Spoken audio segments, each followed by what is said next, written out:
we've talked about gold in passing. You and I have had some commodity exposures in our portfolio for decades. Gold just broke 2000 the other day. I think it touched 2100. 2100. Yeah, Yep. it's sitting today at 2050. I just checked, rounding a little bit. Where do you think gold is maybe by the end of next year if it's 2050 today? Wow.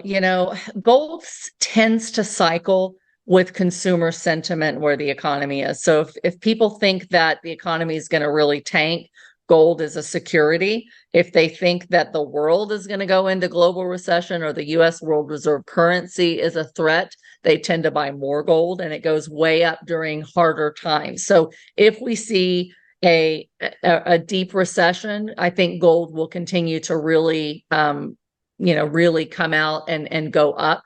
If things stabilize and we have what, the Fed thinks is going to be a soft landing, then people will shift back into other asset classes, and gold, I think, will probably stay in the 1900 to 2000 range. That would be my guess.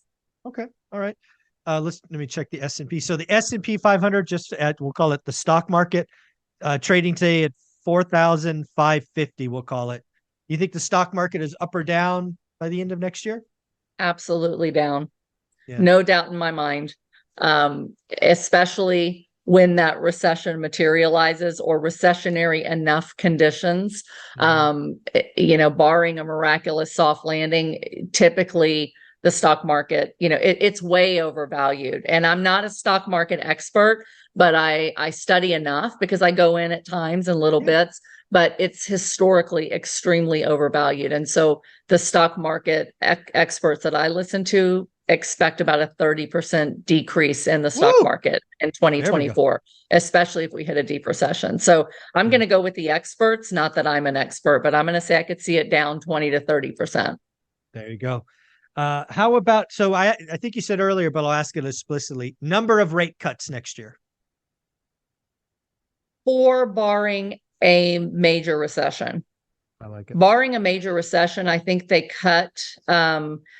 I don't think they're going to cut a huge amount. I think they'll cut a certain amount and then they'll say, okay, we got to cut a little bit more, because they don't want to lose face and lose all credibility saying, we still have inflation. So I think that they might start in May, cut once each meeting, unless you have a deep recession, and then maybe it's 6.